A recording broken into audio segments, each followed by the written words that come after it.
Bismillahirrahmanirrahim.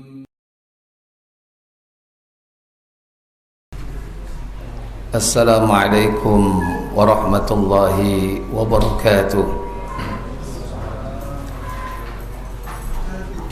Innal hamdalillah nahmaduhu wa nasta'inuhu wa nastaghfiruh wa na'udzu billahi min sururi anfusina wa min sayyiati a'malina. Man yahdihillahu fala mudilla lahu wa man yudlil fala hadiya lahu. Wa asyhadu an la ilaha illallah wahdahu la syarika lahu wa asyhadu anna Muhammadan abduhu wa rasuluhu la nabiyya ba'da.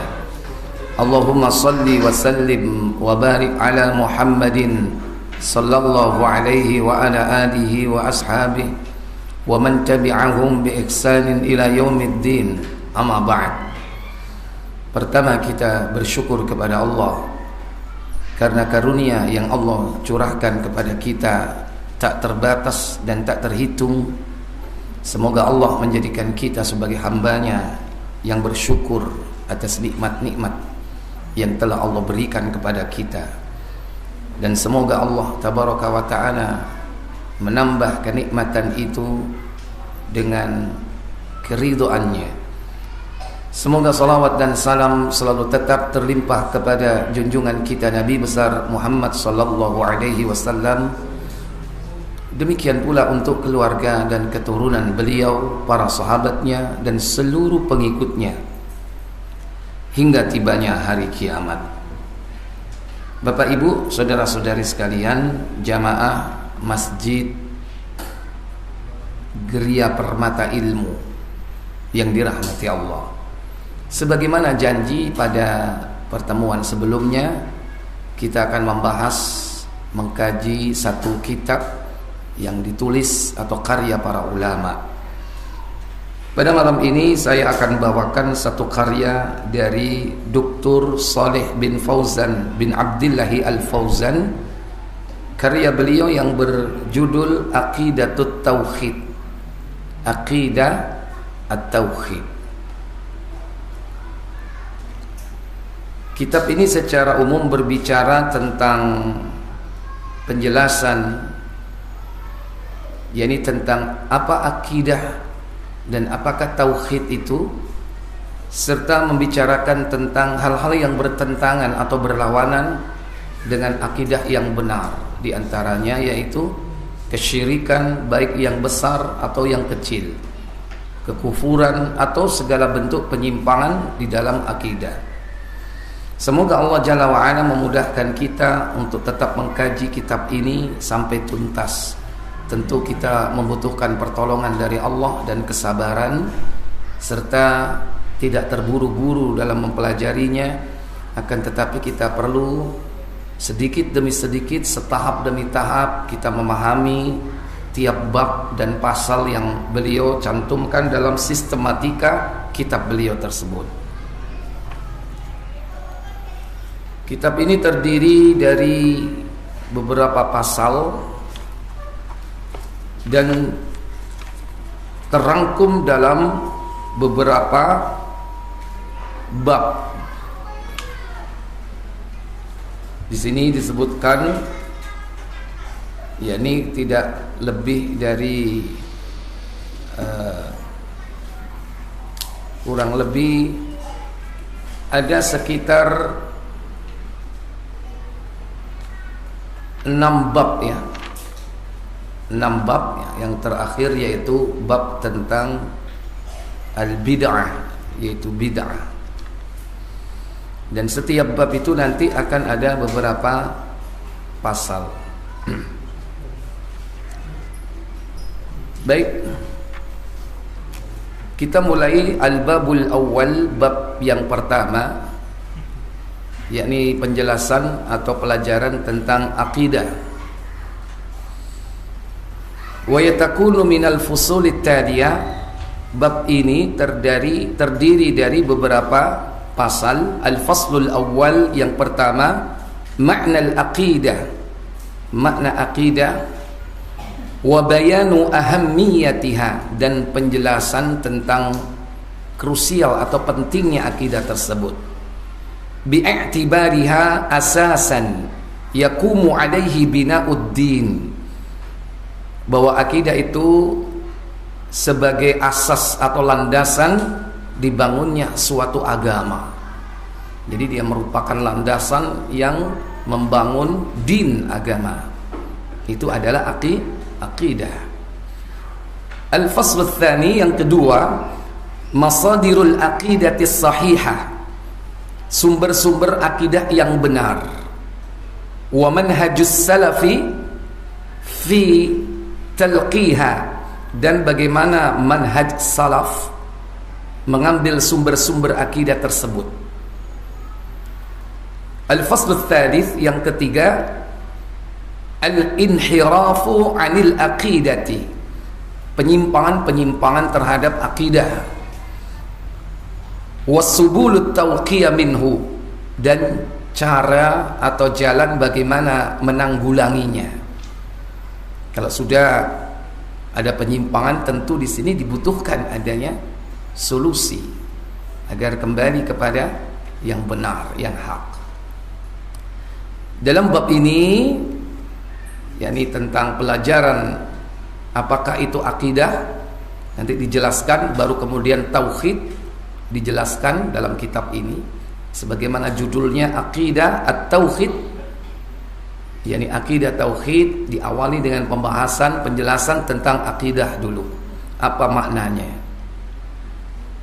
Baik, Al-faslul awal, yang pertama, fi bayanil aqidati wa bayani ahammiyatiha bi'i'tibariha asasan yakumu alaihi bina'uddini, penjelasan tentang akidah dan juga akan pentingnya akidah sebagai landasan atau asas yang membangun sebuah agama. Al-aqidatul lughatan, akidah secara bahasa, ma'khudatun minal al-aqdu, dia diambil dari kata al-aqdu, akad. Wa huwa rabitus syai', yaitu mengikat sesuatu. Mengikat sesuatu itu akad. Jadi kalau antum melakukan sebuah akad, misalnya jual beli atau akad nikah, berarti antum terikat dalam akad itu. Wa'taqadtu kada, kalau dikatakan aku beriktikad demikian, wa'taqadtu kada, maksudnya adalah aqadtu alaihil qalbu wad dumir, yakni aku mengikatkan hatiku padanya. Itu kalau orang mengatakan wa'taqadtu, aku beriktikad, berarti kita ini mengikatkan hati kita ini kepada sesuatu. Wal aqidatu, dan akidah itu adalah ma yudinu bihil insanu, apa yang melandasi seseorang, yakni di dalam beragama, dalam meyakini sesuatu. Jadi apa yang diyakini oleh seseorang itu ya akidah. Gampangannya begitu. Yuqal, apabila ada orang berpendapat lahu aqidatun hasanatun, dia memiliki akidah yang baik, yakni salamatun minasyak, maksudnya bahwa orang tersebut memiliki akidah yang selamat dari keraguan-raguan. Itu yang dimaksud salamatul aqidah, akidah yang selamat. Wal aqidatu amalun qalbiyun, dan akidah itu merupakan amalan hati. Ada ucapan hati, ada amalan atau perbuatan hati. Kalau ucapan hati itu adalah niat, kita berniat mengerjakan suatu amal, berarti hati kita berucap. Ucapan, perkataan hati itu niat. Tapi ada amalan hati. Tidak perlu berucap, tidak perlu berkata-kata hatinya. Tapi secara otomatis hati itu melakukan sebuah amal. Nah, termasuk akidah, yakni bagian daripada amalun qalbiyun, yaitu amalan hati. Wa hiya imanul qalbi bisyai', yaitu keimanan hati terhadap sesuatu, keyakinan hati terhadap sesuatu. Wa tasdiquhu bih, dan membenarkan sesuatu yang diyakini itu. Jadi ada dua unsur di sini. Orang dikatakan memiliki akidah atau mengikatkan hati kepada sesuatu apabila dia meyakini sesuatu dan membenarkan sesuatu itu. Kadang ada orang meyakini sesuatu tapi tidak membenarkan adanya. Tidak membenarkan maksudnya tidak mau mengikutinya. Ada orang percaya kepada Tuhan tapi dia nggak percaya, tidak membenarkannya, tidak mau taat. Itu berarti belum beriman. Dia percaya adanya Rabb pencipta, tapi dia tidak mau beriman, mentaati dan beribadah hanya kepadanya. Dia anggap bahwa Rabb itu sekedar mencipta, selanjutnya terserah kita. Itu berarti belum beriman orang itu. Ada orang yang beriman kepada kehidupan akhirat tapi tidak mempersiapkan diri untuk kehidupan akhirat. Berarti dia tidak tasdik, tidak membenarkan. Maka i'tiqad di dalam pembahasan akidah bukan hanya sekedar meyakini, yakni imanul qalbi, keimanan di dalam hati, tetapi wa tasdiquhu bi, membenarkan apa yang diyakini tersebut. Baik, ini menurut bahasa. Wal aqidatu syar'an, adapun menurut syarak, secara syariat, hiyal imanu billahi wa malaikatihi wa kutubihi wa rusulihi wal yaumil akhiri, yaitu keimanan kepada Allah, malaikat-malaikatnya, kitab-kitabnya, rasul utusannya, dan beriman kepada hari akhirat. Wal imanu bil qadri khairihi wa syarrih, dan beriman kepada takdir yang baik ataupun yang buruk. Wa tusamma hadhihi arkanul iman, dan ini yang disebut dengan rukun iman. Ada berapa tadi rukun iman? Ada 6. Jadi menurut syariat akidah itu ya rukun iman itu yang 6 jumlahnya. Dan kita harus meyakini serta membenarkan tentang Allah misalnya. Bukan hanya meyakini adanya keberadaan Allah, tapi juga membenarkan perintahnya, maka kita kerjakan perintahnya itu. Membenarkan bahwa Allah melarang sesuatu, maka kita tinggalkan dan jauhi sesuatu itu. Demikian pula beriman kepada rukun-rukun yang lain. Ini menurut syariat. Wasyari'atu tanqasimu ila qismain, dan syariat itu dibagi menjadi 2, i'tiqadiyat wa amaliyat, yaitu terdiri dari hal-hal yang berkaitan dengan keyakinan, i'tiqad dalam hati, wa amaliyat, dan hal-hal yang berkaitan dengan amal perbuatan. Jadi syariat itu terdiri dari 2 itu, yakni yang berkaitan dengan apa? Keyakinan, dan berkaitan dengan amalan. Fal i'tiqadiyat, adapun i'tiqadiyat, syariat yang terdiri dari i'tiqadiyat maksudnya hiya allati la tata'allaqu bi kayfiyatil amal, yaitu sesuatu yang tidak berkaitan dengan kaifiyah sebuah amal, bagaimana amal itu dikerjakan, bagaimana tata cara amal dilakukan. Tidak ada hubungannya dengan hal itu.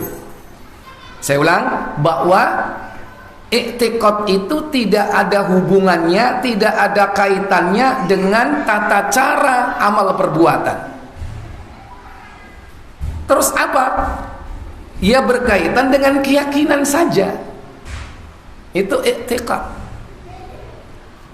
Sekalipun i'tiqad itu bagian dari amal, tapi amalan hati, bukan amalan perbuatan badan. Yang di situ ada tata caranya, ada kaifiyahnya. Jadi i'tiqad tidak ada kaitannya dengan tata cara amal. Lantas apa? Yakni yang berkaitan dengan keyakinan. Mithlu i'tiqadi rububiyatillahi. Misalnya atau contohnya, yaitu termasuk juga keyakinan terhadap rukun-rukun iman yang lain yang tadi disebutkan. Wa tusamma usuliyah, dan inilah yang disebut dengan usuliyah, perkara-perkara pokok dalam Islam. Ada perkara usul, ada perkara furu'. Perkara i'tiqad, keimanan, itu adalah perkara usul di dalam agama kita. Inilah wilayah yang disebut dengan i'tiqadiyah. Wa hiya tusamma usuliyah, dan dia disebut dengan perkara-perkara pokok. Wal amaliyah, adapun amaliyah, hiya ma yata'allaqu bi kaifiyatil amal, yaitu apa yang berkaitan dengan tata cara ibadah, tata cara amal perbuatan. Nah, itu baru wilayah syariah yang amaliyah, yang bersifat amaliyah. Nah, ini kaitannya dengan tata cara perbuatan atau amal. Mithlus salati waz zakati wasawmi wasairil ahkamil amaliyah. Seperti contohnya berkaitan dengan salat, ada kaifiyahnya, ada tata caranya, rinci, diatur di dalam Islam. Demikian pula yakni zakat, siapa mustahik yang berhak menerimanya, muzakkinya itu siapa, apa syaratnya, rinci. Wassaum, demikian pula perkara ibadah puasa, wasairil ahkamil amaliyah, dan seluruh yakni hukum-hukum amaliyah. Wa hiya tusamma furu'iyyah, dan ini disebut dengan furu'iyyah, yakni perkara-perkara cabang di dalam agama. Li'annaha, dengan itulah, tubna ala tilka sahhatan wa fasadan, dengan hal itulah akidah itu dibangun, baik sahnya atau rusaknya.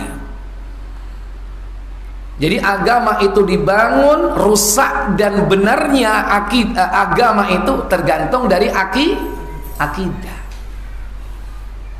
Karena akidah inilah agama itu dia bisa menjadi benar dan dia bisa menjadi rusak.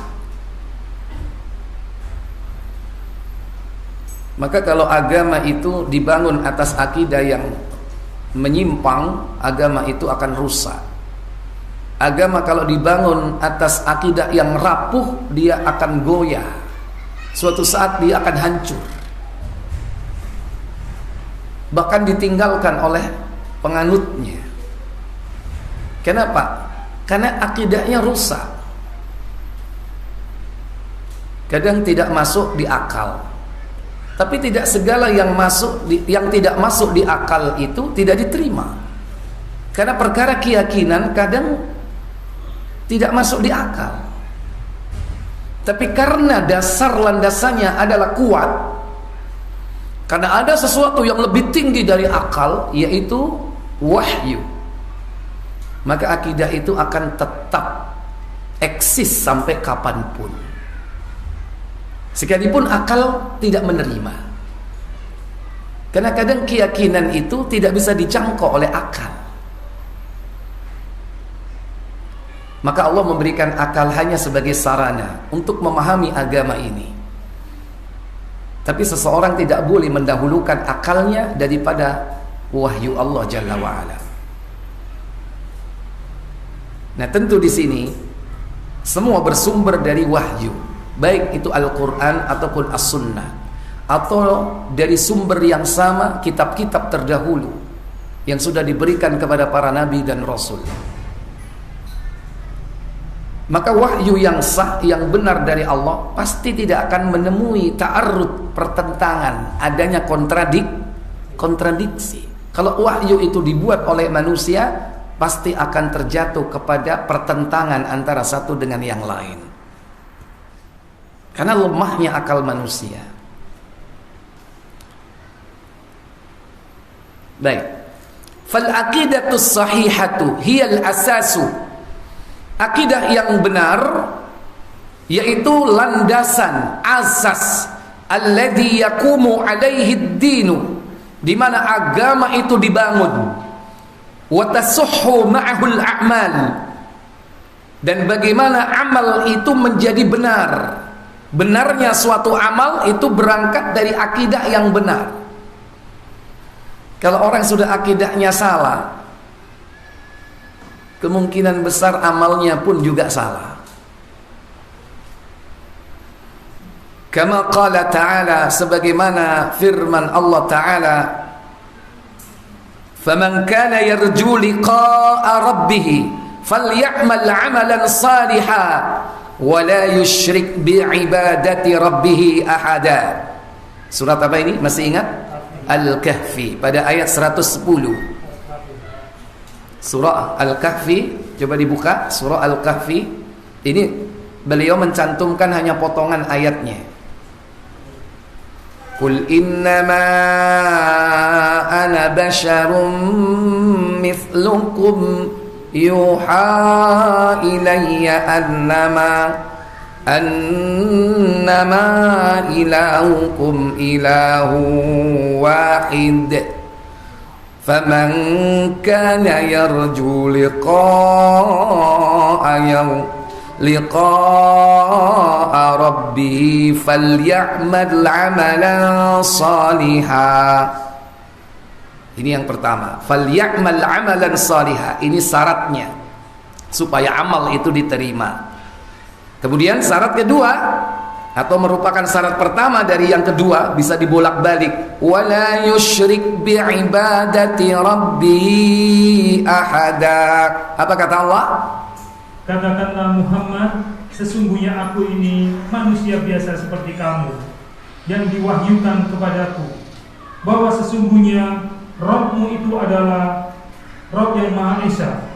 Barang siapa mengharap perjumpaan dengan Rabbnya, maka hendaklah ia mengerjakan amal yang sholih, dan janganlah ia mempersekutukan seorang pun dalam beribadah kepada Rabbnya. Iya. Jadi apabila pengen agama kita diterima oleh Allah Jalla wa'ala, yang terkandung di dalamnya yaitu i'tiqad dan amal soleh, maka i'tiqadnya harus bersih dari syirik, dan amal solehnya harus bersih dari bid'ah. Karena amal yang disebut soleh adalah amal yang sesuai dengan tuntunan. Kadang orang ikhlas dia beramal, tidak berbuat syirik, tapi dia lakukan amal itu tanpa dasar perintah dari Nabi. Berarti tidak memenuhi syarat, yaitu amal soleh. Amal tidak dikatakan soleh kalau amal itu tidak dilandasi atas dasar ilmu syar'i. Ada orang puasa, kelihatannya beramal soleh, tapi ketika berbuka dia nggak buka, nanti jam 12 malam, kalau perlu nyambung sampai besok. Itulah wisol namanya, al-ngeblengu. Dia berpuasa seakan-akan beramal soleh, tapi tidak sesuai tuntunan. Maka itu bukan amal soleh, itu amal toleh, lawan dari soleh. Baik. Nah, ayat ini menunjukkan bahwa diterimanya amal itu juga syaratnya adalah, yakni dia bersih dari syirik. Artinya bahwa akidahnya bersih, akidahnya lurus, tidak bengkok, bersih dari penyakit dan kotoran, maka amalnya akan diterima. Sekalipun amalnya itu sesuai dengan tuntunan syariat, tapi dia pertama melakukan kesyirikan, atau paling tidak dia melakukan syirkul asghar, syirik kecil, di antaranya yaitu riya, maka amal itu kalau dilandasi riya tidak akan diterima oleh Allah Jalla wa Ala. Baik. Wa qala ta'ala, firman Allah Ta'ala, wa laqad uhiya ilaika wa ilal ladina min qablika la in asyrakta la yahbatanna 'amaluk wa la takunanna minal khasirin. Surah Az-Zumar ayat 65. Ini ayat menunjukkan bahwa kalau orang berbuat syirik maka seluruh amalnya akan hangus, batal. Jangankan kita, Rasul diancam dengan ayat ini, karena memang khitab ayat ini turun kepada Nabi. Kata Allah, walaqad uhiya ilaika, dan sungguh telah diwahyukan kepadamu, kepada Muhammad sallallahu alaihi wasallam. Dan juga kepada siapa? Ayo baca lengkap. Dan sungguh, dan sesungguhnya telah diwahyukan kepadamu dan kepada nabi-nabi sebelummu. apa wahyunya? Jika kamu mempersekutukan Allah, La in asyrakta, jika kau berbuat syirik, menyekutukan Allah dengan sesuatu apapun, maka niscaya akan hapuslah amalmu. la yahbatanna amaluk, niscaya akan terhapus seluruh amalmu, hangus. Bagaimana kelak di akhirat? Dan tentulah kamu termasuk orang-orang yang merugi. Wala takunanna minal khasirin, dan kau termasuk orang yang rugi. Jangankan kita, Nabi kita, manusia paling mulia saja diancam oleh Allah dengan ayat ini. Jangan main-main dengan perbuatan syirik. Dan pembahasan tentang syirik ini adalah pembahasan tentang akidah. Karena syirik itu merupakan salah satu di antara penyimpangan di dalam akidah. Wa qala ta'ala, dan juga firman Allah Ta'ala, fa'budillaha mukhlishan lahud-dina ala lillahi-d-dinul khalis. Sama, ini ada juga di dalam surah Az-Zumar, surah 39, yaitu ayat yang kedua dan ayat ketiga, di mana Allah Jalla wa Ala berfirman, fa'budillaha, maka lanjut baca, maka sembahlah Allah dengan memurnikan ketaatan kepadanya, mukhlishan lahud-dina, dengan cara memurnikan ketaatan kepada Allah Jalla wa Ala. Jangan sampai ada tendensi yang lain, jangan ada tujuan-tujuan yang lain, apalagi sama sekali tidak berniat untuk mendapatkan wajah Allah Jalla wa'ala, tetapi yang diharapkan wajah selain Allah di kalangan makhluknya, apakah itu manusia, apakah itu jin, atau makhluk-makhluk yang lain, maka berarti dia tidak murni. Bukankah manusia telah berjanji kepada Allah Jalla wa'ala sebelum dia lahir ke bumi ini untuk beribadah semata-mata hanya karena Allah? Tapi begitulah kehidupan dunia. Syaitan tidak akan pernah berhenti menyesatkan manusia agar jangan sampai dia kembali kepada fitrahnya. Baik, ala lillahi dinul khalis. Apa kata Allah Jalla wa'ala pada ayat yang ketiga? Ingatlah hanya kepunyaan Allah lah agama yang bersih dari syirik. Ala, ingatlah, lillah, milik Allah lah, ad-dinul khalis, agama yang murni, agama yang bersih dari syirik. Dan orang-orang yang melakukan kesyirikan dari zaman ke zaman, mereka senantiasa berhujjah bahwa apa yang dia jadikan tandingan sekutu selain Allah, bahwa semua itu tidak mereka sembah, akan tetapi sekedar untuk dijadikan sebagai wasilah, perantara untuk mendekatkan diri mereka kepada Allah. Itulah hujah-hujah mereka, sehingga Allah abadikan dalam ayat tersebut. Apa kata Allah? Dan orang-orang yang mengambil pelindung selain Allah berkata, kami tidak menyembah mereka, melainkan supaya mereka mendekatkan kami kepada Allah dengan sedekat-dekatnya. Iya. Itulah ucapan yang selalu diucapkan para musyrikin, orang-orang yang berbuat syirik, baik yang melakukan kesyirikan itu secara murni, tidak mengenal Allah sama sekali, ataupun dia mengenal Allah akan tetapi menjadikan oknum-oknum selain Allah, terutama di kalangan manusia yang memiliki kedudukan yang tinggi di sisi Allah, dianggap bisa dijadikan sebagai wasilah untuk mendatangkan kedekatan itu dengan Allah, padahal mereka sudah mati, sudah tidak ada lagi hidup di dunia ini. Dan itu dimulai dari sejak zaman Nabiullah Nuh alaihi salatu wassalam, di mana kaum Nuh menjadikan orang-orang alim mereka sebagai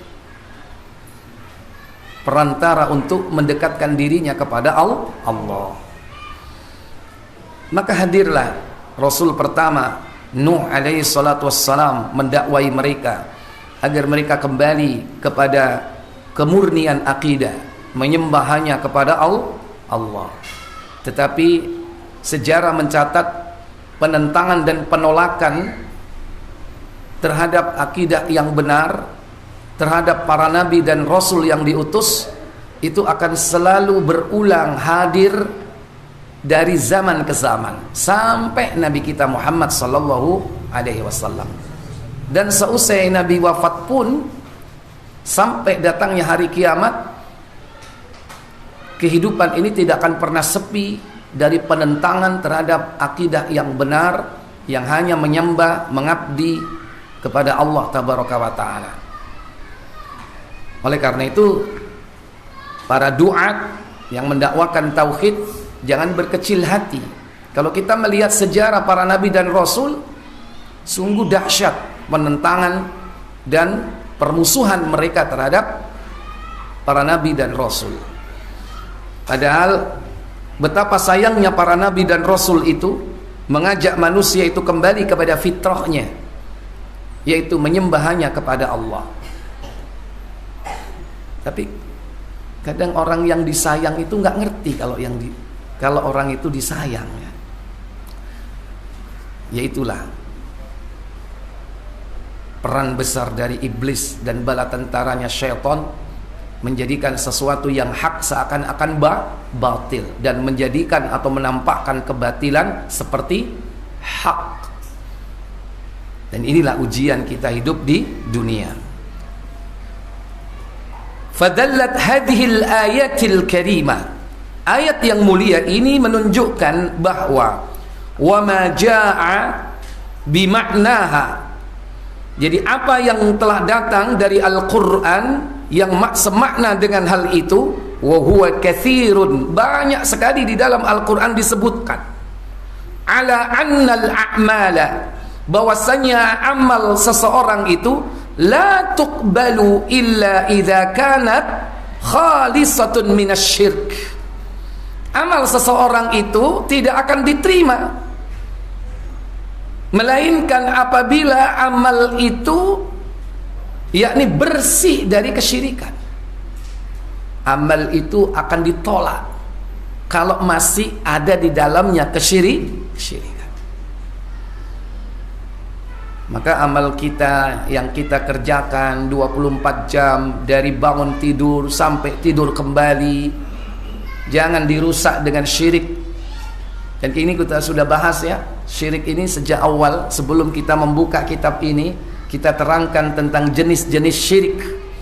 Yang besar ada 4, yang kecil ada 2. Sekalipun kecil tetap ada itu al-kabair, yaitu dosa besar, jangan lakukan. Apalagi yang besar yang akan menghancurkan seluruh amal. maka amal perbuatan kita tidak akan diterima oleh Allah, melainkan seseorang harus bersih hidupnya dari kesyirikan. Wa min thamma kana ihtimamur rusul salatullahi wassalamu alaihim. Maka oleh karena itulah betapa para rasul itu memberikan perhatian yang luar biasa terhadap perkara akidah ini. Bi islahil aqidati awalan, di mana mereka dalam berdakwah memperbaiki akidahnya terlebih dahulu sebelum bicara yang lain, bicara syariat, bicara muamalah, akidahnya dibersihkan dulu. Dan itulah yang kita ketahui dalam sejarah baginda Nabi kita Muhammad sallallahu alaihi wasallam. Fa awwalu ma yad'una aqwamahum ila ibadatillahi wahda. Karena yang pertama yang dilakukan oleh para nabi, yang mereka menyeru kaum mereka, yakni ila ibadatillah, kepada ibadah kepada Allah wahda saja, hanya kepada Allah saja, tidak boleh ada tandingan yang lain. La malakun muqarrabun, apakah itu malaikat yang dekat, wala nabiyyun mursalun, ataukah itu nabi yang diutus. Nggak boleh orang menyandingkan malaikat itu di samping Allah sehingga dia berseru, ya Allah, ya Jibril aghisna, wahai Allah, wahai Jibril tolong kami. Nggak boleh menyandingkan malaikat dengan Allah. Atau mengatakan, ya Allah, ya Rasulullah aghisna, wahai Allah, Rasul tolong kami. Nggak boleh. Cukup saja minta tolonglah kepada Allah Jalla wa'ala. Idza sta'anta fasta'in billah. Jika kau minta pertolongan, minta tolong kepada siapa? Ya. Minta tolonglah kalian kepada Allah. Wa taraka ibadata ma siwa. Dan itulah pertama kali yang dilakukan oleh para nabi dan rasul, yakni mengajak kepada menyembah Allah saja dan meninggalkan berbagai macam bentuk ibadah kepada selainnya. Kama qala ta'ala, sebagaimana firman Allah Ta'ala, walaqad ba'athna fi kulli ummatin rasulan an i'budullaha wajtanibut taghut. Surah An-Nahl ayat 36. Baca lengkapnya di sini cuman dipenggal sebagian.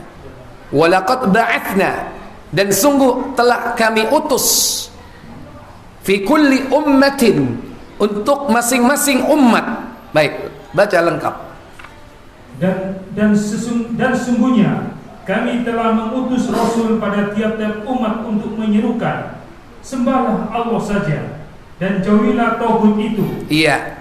Terus, maka di antara umat itu ada orang-orang yang diberi petunjuk oleh Allah, dan ada pula di antaranya orang-orang yang telah pasti kesesatan baginya. Iya. Dakwah para nabi itu sama. Seruannya adalah ani'budullaha, sembahlah Allah, wajtanibut taghut, dan jauhilah taghut. Karena orang kalau menyembah kepada taghut, beriman dan membenarkan taghut, mengabdi kepadanya, berarti dia telah berbuat syirik. Itulah orang-orang yang ingkar, kafir. Walladzina kafaru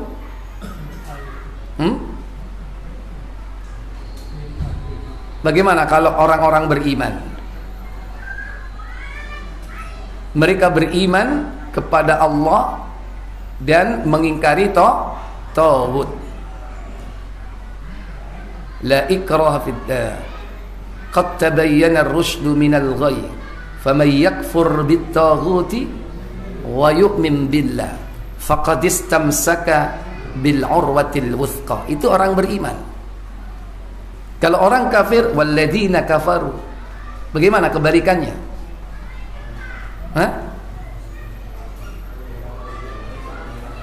Kalau orang kafir bagaimana?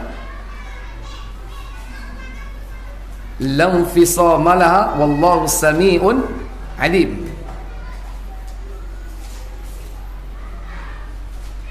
Ya, kebalikannya tentu apa? Yakfurna bit-taghut wa yu'min billah.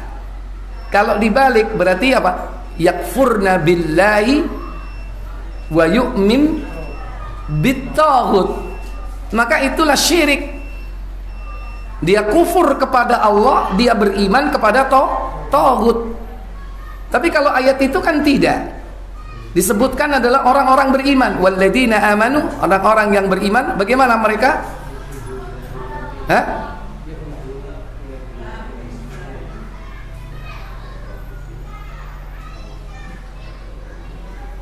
Faman yakfur bit-taghuti wa yu'min billah.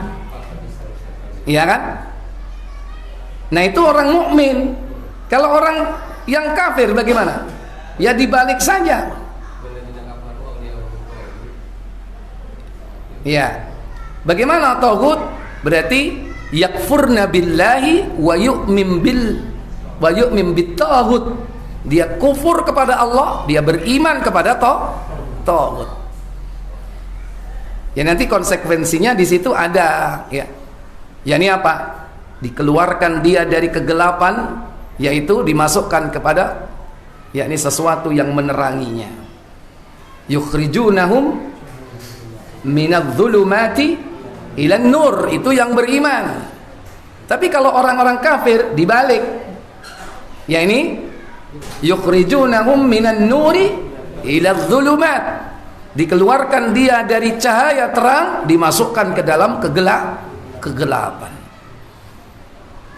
Dan kezaliman itu adalah kegelapan di hari kiamat, dan puncak kezaliman itu adalah syirik. Ini berkaitan, relevan dengan apa yang diucapkan oleh Allah Jalla wa Ala dalam ayat tersebut, sebagaimana penjelasan dalam hadis ini, dalam surah An-Nahl ayat yang ke-36. Baik, silakan azan dulu. Kita lanjutkan setelah azan sampai menjelang iqamah. Baik Bapak Ibu, saudara-saudari sekalian yang dirahmati Allah Jalla wa Ala, saya lanjutkan pasal yang pertama ini sampai selesai. Wa kullu rasulin yaqulu awwala ma yukhatibu qaumahu. Dan setiap rasul, mereka selalu berkata pada awal mereka mengajak kaumnya, yakni wa'budullaha ma lakum min ilahin ghairu. Sembahlah Allah, sekali-kali tidak ada sesembahan selain Allah. Ini ucapan yang selalu diucapkan oleh para nabi. Ini standar, ya, standar ucapan yang tidak pernah berubah. Jadi tidak akan pernah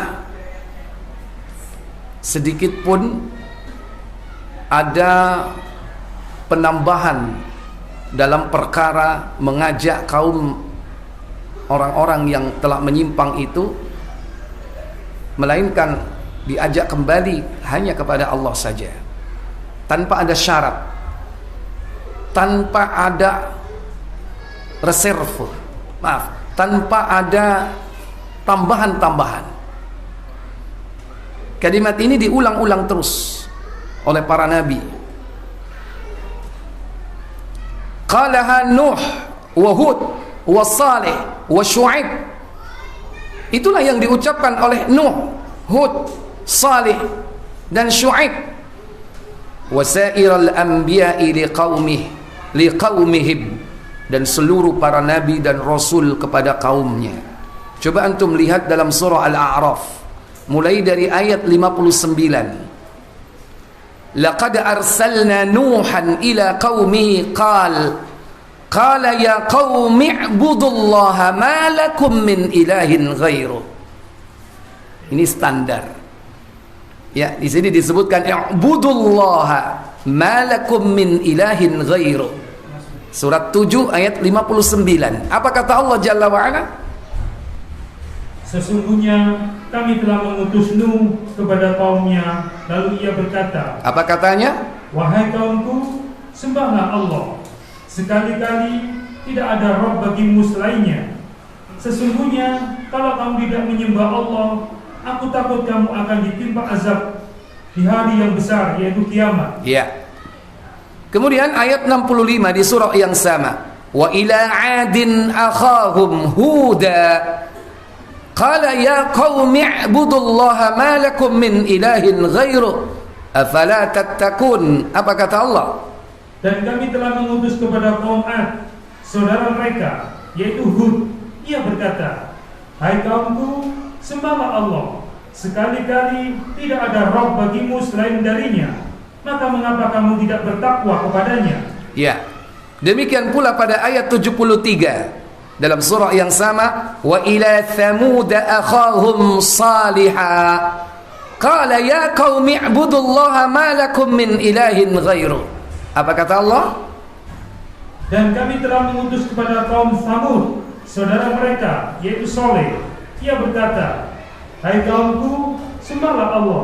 Sekali-sekali tidak ada Rabb bagimu selainnya. Sesungguhnya telah datang bukti yang nyata kepadamu dari Rabbmu. Baik. Pada ayat berikutnya, ayat ke-85, yakni Nabi Allah Shu'aib, apa yang dikatakan beliau? Wa ila madyana akhahum Shu'aiba qala ya qaumi i'budullaha ma lakum min ilahin ghairu. Apa katanya? Dan kami telah mengutus kepada penduduk Madian, saudara mereka, yaitu Shu'aib. Ia berkata, hai kaumku, sembahlah Allah. Sekali-kali tidak ada Rabb bagimu selainnya. Iya. Standar ya. Wa'budullaha ma lakum min ilahin ghairu. Sembahlah Allah, dan sekali-kali tidak ada sekutu bagi Allah, tidak ada sesembahan selain dari Allah Jalla wa ala. Wa qad baqiya an-nabiy sallallahu alaihi wasallam fi Makkah ba'da al-bi'tsati 13 aman. Dan itulah yang dilakukan oleh Nabi kita Muhammad tatkala beliau menetap di Mekah. Ketika beliau di Mekah, setelah beliau diutus, yaitu ketika usia berapa? 40 tahun. Beliau berada di Mekah selama 13 tahun. 13 aman, 13 tahun yang dilakukan Nabi. Yad'unan nasa ila tauhid, di mana beliau mengajak manusia untuk menyembahnya kepada Allah, mengajak kepada tauhid, mengesahkan Allah di tengah masyarakat yang mereka memiliki ilah atau alihah, sesembahan-sembahan yang banyak sekali. Ada Latta, ada Uzza, ada Manat, ada Hubal. Tidak kurang 360 berhala yang berada di sekitar Ka'bah. Menentang arus nggak Nabi kita itu kalau melihat kondisi saat itu? Menentang arus. Besar nggak risikonya? Sangat besar. Ya, Allah menguatkan hati Nabi kita Muhammad SAW. Jadi dakwah tauhid itu harus butuh dikuatkan hati. Apalagi hidup di masyarakat yang gemar demen dengan kesyirikan. Wa islahul aqidah, di mana beliau memperbaiki akidah di tempat itu.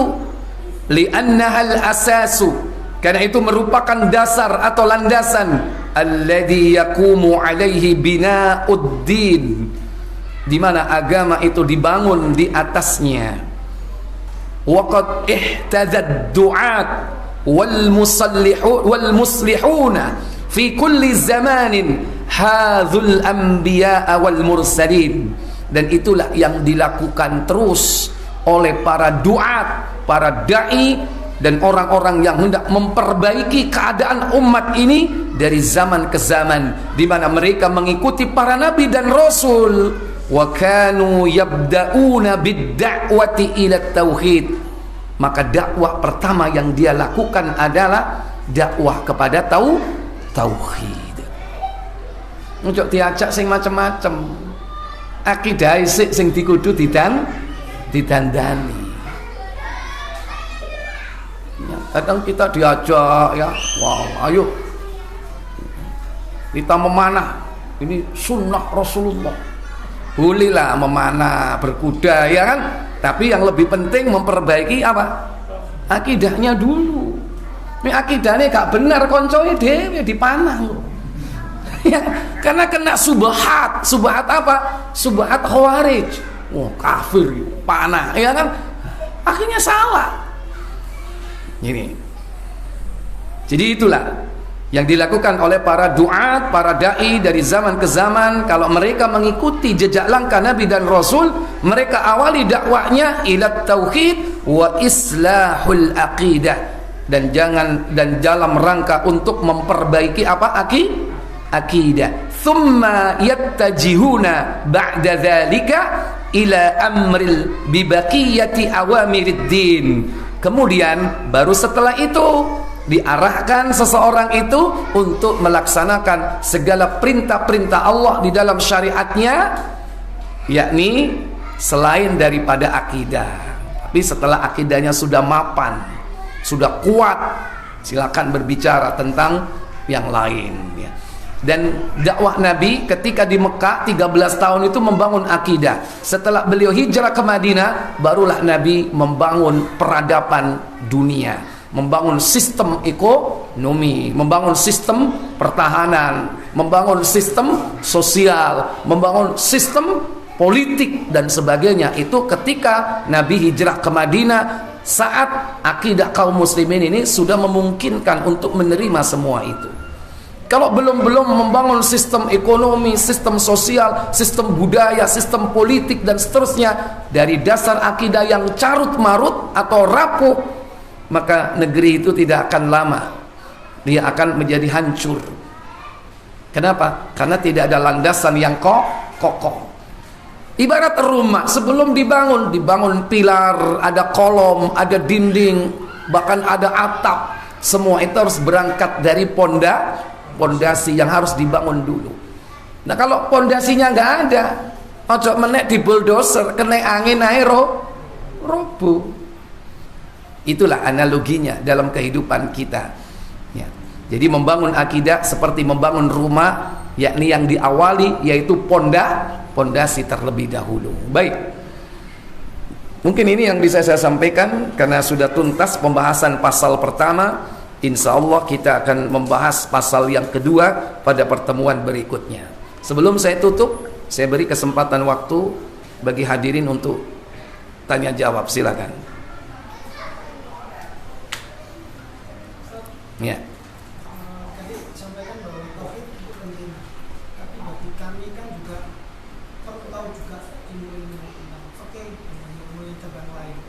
Apakah dalam metode belajar itu benar-benar akidah juga kudu mantap gitu Ustaz dalam pelajaran lain atau bisa paralel? Iya. Bagaimana menerapkan ya, mengawali pembangunan seseorang itu tentang agamanya berangkat dari akidah dulu, baru kemudian ilmu-ilmu yang lain. Akidah ini karena merupakan perkara yang mendasar. Jadi sejak dini itu bisa dilakukan oleh orang tua sebelum dia mengenal pendidikan formal atau non formal. Dia akan mengenal pendidikan tarbiyah informal. Sebelum formal dan non formal ya, apakah itu sekolah resmi atau pondok pesantren ya, maka anak itu akan menerima pendidikan dari orang tuanya, bapak dan ibunya. Sehingga sampai ada sebuah perkataan al-ummu madrasatun. Ibu itu adalah sekolah. Sekolah pertama. Sebelum dia mengenal PAUD, mengenal TK, mengenal SD, SMP, ibtidaiyah, mutawasito, sanawiyah, aliyah, yang dikenal dulu keluarga. Nah, memulai membangun akidah itu dari sejak kecil, dari keluarga. Ketika dia sudah bicara, dikenalkan kalimat pertama adalah Allah. Kenalkan Allah dulu. Karena Allah dalam surah At-Taubah, qul id'ullah Katakan Muhammad, ud'ullah, panggillah dia Allah, awid'ur Rahman, atau panggillah dia Ar-Rahman yang maha pemurah. Ini mulai mengenalkan anak ketika dia sudah mulai bisa berbicara, kenalkan Allah dulu. Kalau kita kan enggak, dikenalkan bapak ibunya, papa, ini mama, abi, iya kan? Gitu. Tapi jarang mengenalkan pertama kali Allah. Kadang keliru mengenalkan bukan nama Allah, tapi yang lain, Tuhan. Bahaya nggak? Iya kan? Bahaya itu. Tuhan, Tuhan, Tuhan, Tuhan, Tuhan, hantu. Kenalkan Allah, karena Allah perintahkan, kul, katakan Muhammad, ud'ullah, kulid'ullah. Katakan, serulah Allah, panggillah dia Allah. Itu berarti yang harus dikenalkan pertama kali adalah Allah. Ya, kalau Al-Quran sudah diperdengarkan sejak kecil, jauh sebelum anak kita bisa bicara. Karena bisa bicara mungkin 1 tahun, 1,5 tahun ya. Tapi sebelum itu sudah kenal dengan Al-Quran, walaupun hanya sekedar mendengar, karena dia tidak bisa bicara. Kalau itu mah sudah dulu. Tapi mulai dia mengenal bahasa, mengucapkan satu kata, kenalkan pertama Allah. Baru kemudian dilanjutkan, diberi pemahaman bahwa dia itu yang nyiptakan siapa? Allah. Dia diciptakan Allah, bapaknya diciptakan Allah, ibunya diciptakan Allah. Itu mengenalkan Allah. Dan itu pelajaran tauhid pertama. Dan itu di bawah 3 tahun, di bawah 2 tahun sudah bisa. Sebelum dia PAUD, mengikuti pendidikan atau pembelajaran yang pertama kali, yaitu PAUD. Ini. Nah, kalau sudah nanti berjalan mulai dari PAUD, TK, tentu yang paling utama juga tetap pelajaran, yakni akidah, khususnya masalah tauhid. Ya, cari PAUD yang mengajarkan tauhid. Macam diajari nyanyi. Ada nggak PAUD? Pelangi, pelangi, alangkah indahmu. Pernah nggak itu? Pelangi, pelangi, ciptaan. Itu kan akhirnya. Cari PAUD yang ngajarkan tentang Al-Quran, kalamullah. Kenapa Al-Quran? Karena ini wahyu, kalamullah. Kenalkan itu. Gimana Ustadz kalau dulu itu kita vakum, gak belajar tentang itu, tahu sadarnya sesudah SMP, SMA. Tetap akidah yang menjadi, yakni prioritas utama sebelum mempelajari ilmu-ilmu yang lain. Tentu bisa berjalan secara simultan, secara bersamaan, tapi proporsinya harus dibagi, ada prioritas. Kalau memprioritaskan akidah, belajar pada saat yang sama, maka proporsi akidah itu harus lebih banyak. Atau kadang pelajari akidah itu beserta linknya. Artinya apa? Kalau tadi amalan qalbiyah, amalan hati akidah, maka bagaimana wujud dari akidah itu dalam perbuatan amaliyah, amalan anggota badan. Apa itu? Salat. Tidak ada perwujudan akidah yang paling utama dalam amal perbuatan anggota tubuh melainkan salat. Salat itu wujud dari akidah. Karena Nabi Musa diseru oleh Allah dalam surah Thaha ayat 14. Kata Allah di situ, innani anallah la ilaha illa ana fa'budni wa aqimis salata li dzikri. Apa kata Allah Jalla wa Ala? Ayat 14. Sesungguhnya aku ini adalah Allah, tidak ada Rob yang hak selain aku, maka sembahlah aku dan dirikanlah sholat untuk mengingat aku. Iya. Maka di samping memberikan pelajaran akidah yang merupakan amalan hati, terutama tentang i'tiqad terhadap arkanul iman, maka di saat yang sama kita ajarkan kepada anak itu wujud dari akidah itu, wujud dari tauhid yang dia sudah pelajari. Apa itu? Salat, amalan anggota tubuh. Di situ terangkum ucapan, gerakan, dan ketundukan atau amalan hati. Kata Allah dalam ayat itu, innani anallah, sesungguhnya aku ini adalah Allah, la ilaha illa ana. Bisa berarti di situ bicara tauhid nggak? Tauhid apa?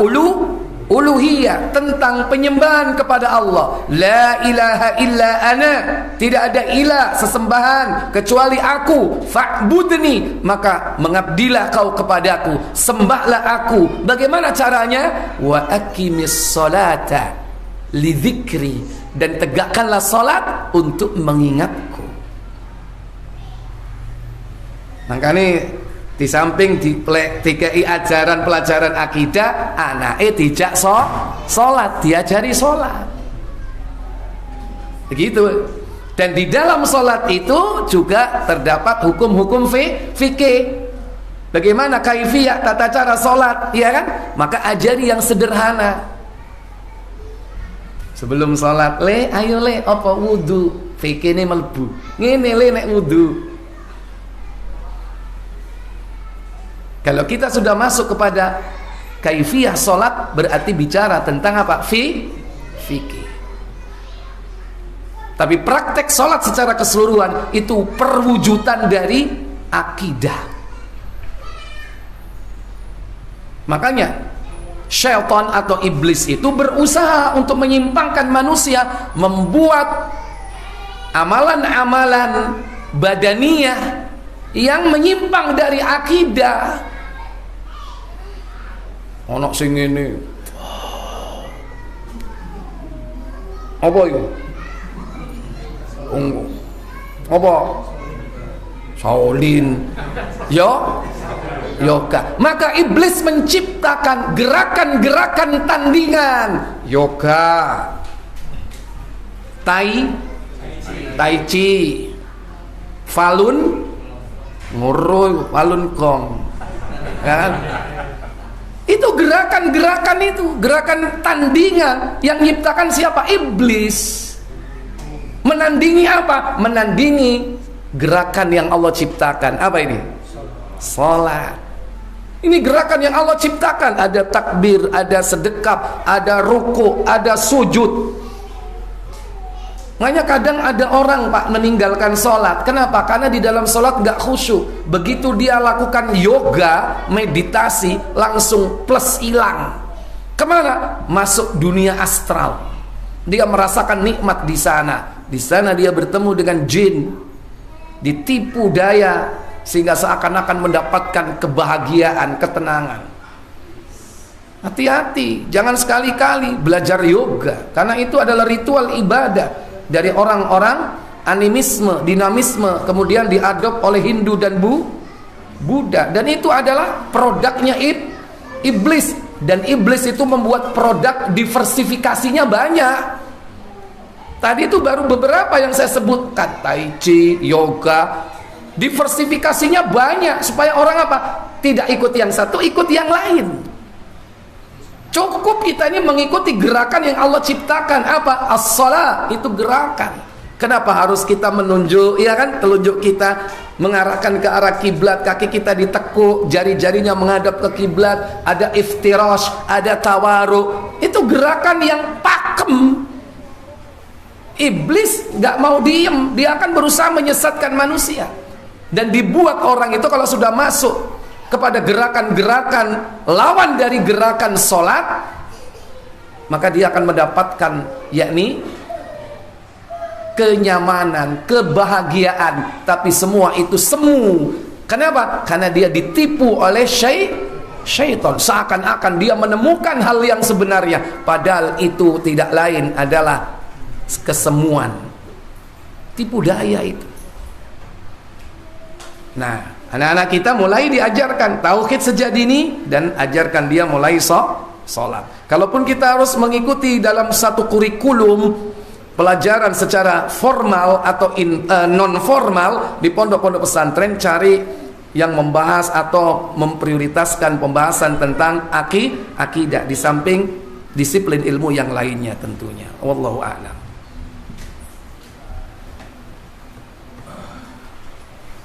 Silakan.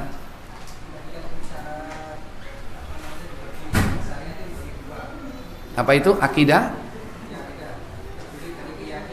I'tiqad, amalia, betul.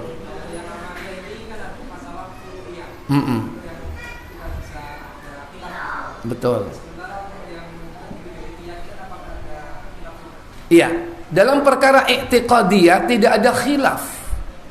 Kalau perkara furu itu sangat mungkin karena dia merupakan perkara cabang di dalam agama kita. Kalau ibarat pohon itu cabangnya banyak. Kalau pokok cuman satu pokok itu. Batang utamanya itu cuman satu. Kalau cabang itu banyak. Maka namanya furu itu banyak. Kalau pokok itu cuman satu.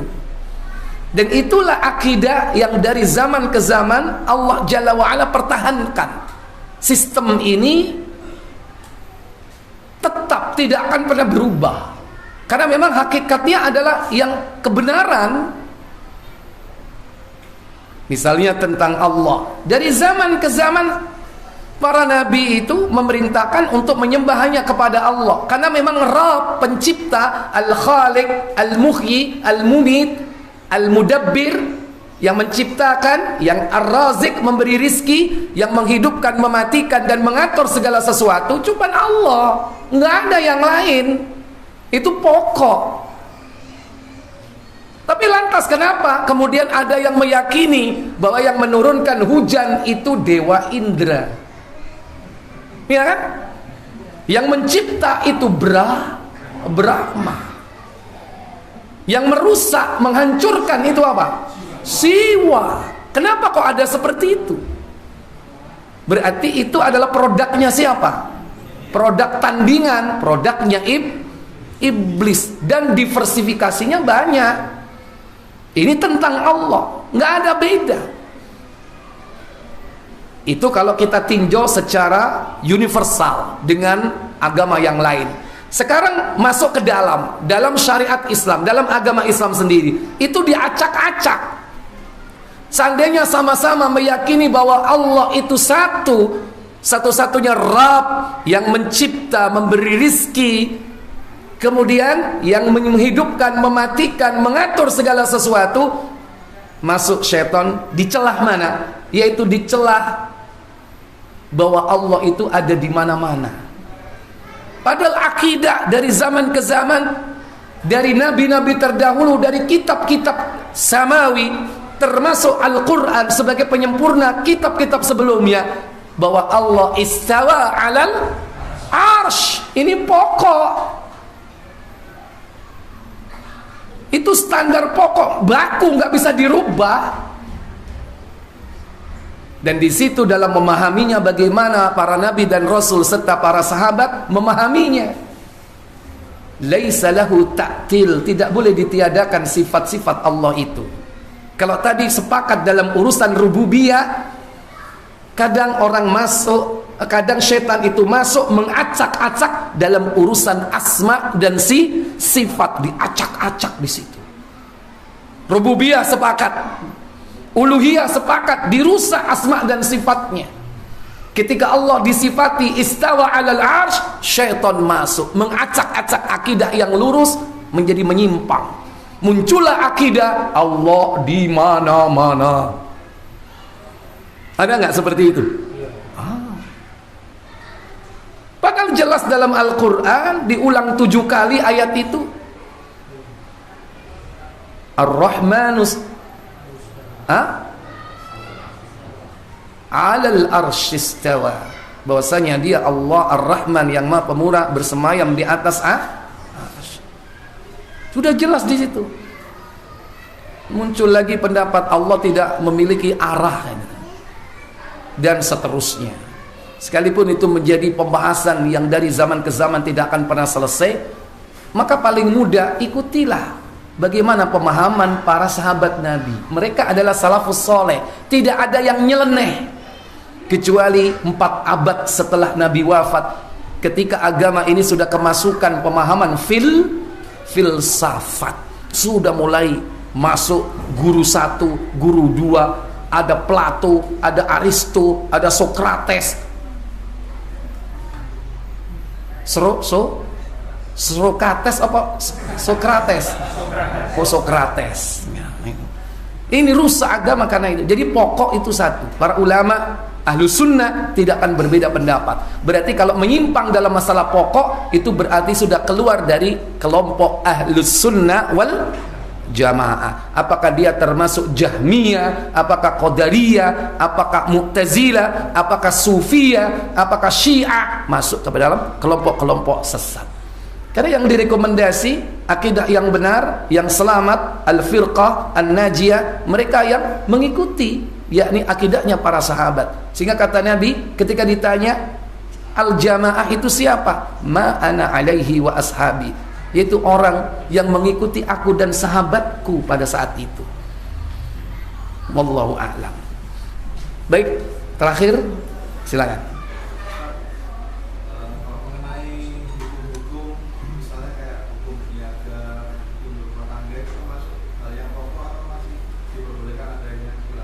Ya, itu termasuk perkara yang khilaf, ya.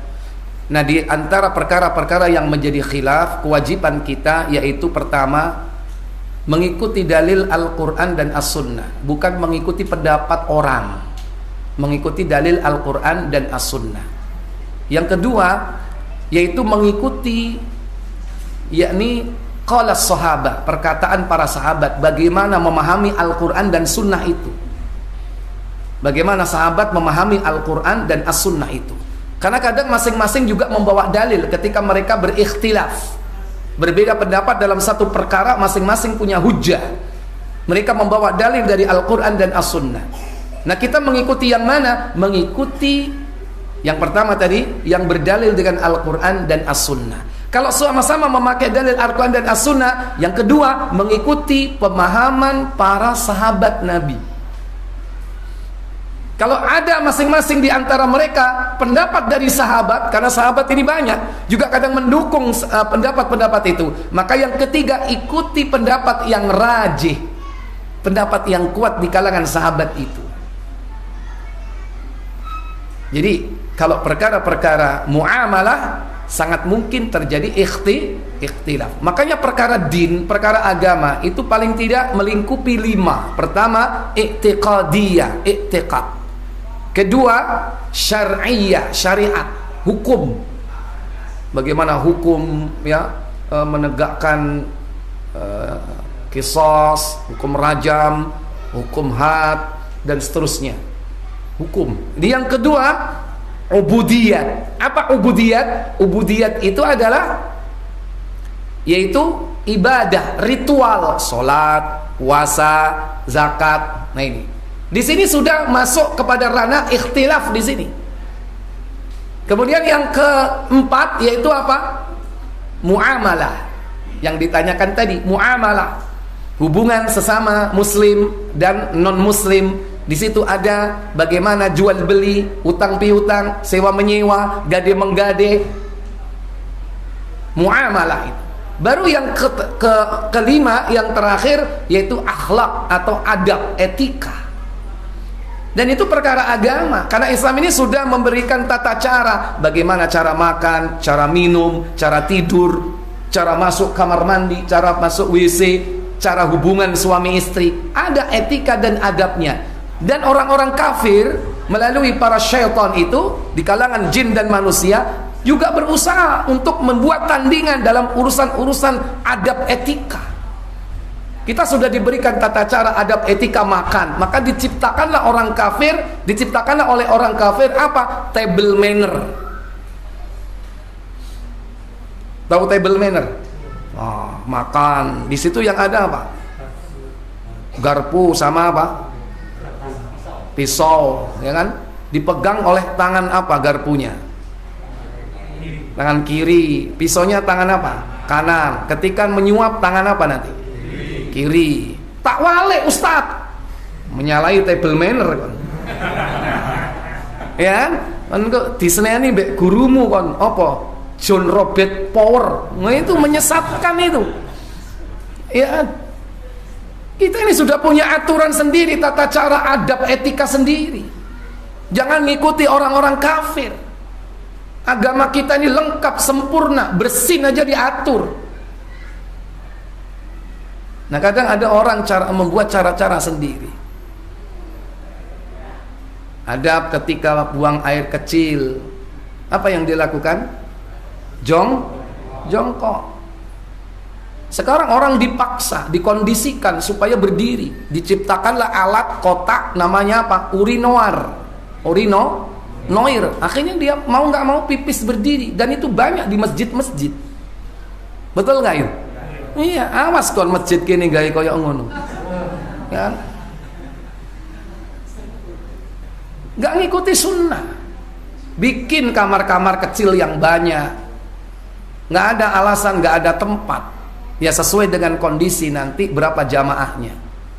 Lihat yang ada di Saudi, di Masjidil Haram, di Masjid Nabawi. Lihat toiletnya, WC-nya, semuanya jongkok nggak? Ada nggak urinoir seperti itu? Nggak ada. Karena itu menyalahi adab etika yang diajarkan Nabi, dan itu din, agama itu. Jadi agama jangan hanya dianggap hanya ritual. Nah, terutama yang pokok di sini apa? Yang pertama, al-i'tiqadiyah. Ini yang paling pokok. Adapun sudah mulai masalah syariat, kemudian ubudiyah, ini sudah mulai ada ikhtilaf di kalangan mereka. Ini.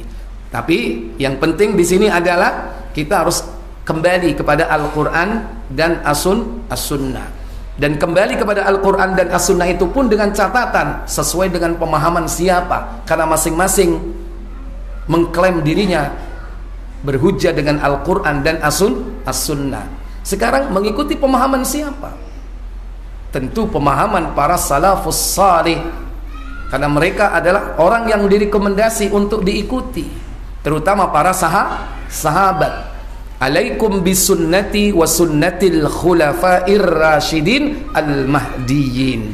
Ikutilah, yakni sunnahku kata Nabi, dan sunnah para pemimpin pengganti sesudahku yang mendapatkan petunjuk. Tamassaku biha, genggamlah dengan erat. Wa abdu 'alaiha bin nawajid, dan gigitlah sunnah itu dengan gigi gerahammu. Wallahu a'lam. Semoga bermanfaat. Wa akhiru da'wana subhanakallahumma wa bihamdik asyhadu an la ilaha illa anta astaghfiruka wa atubu ilaik. Wassalamu alaikum warahmatullahi wabarakatuh.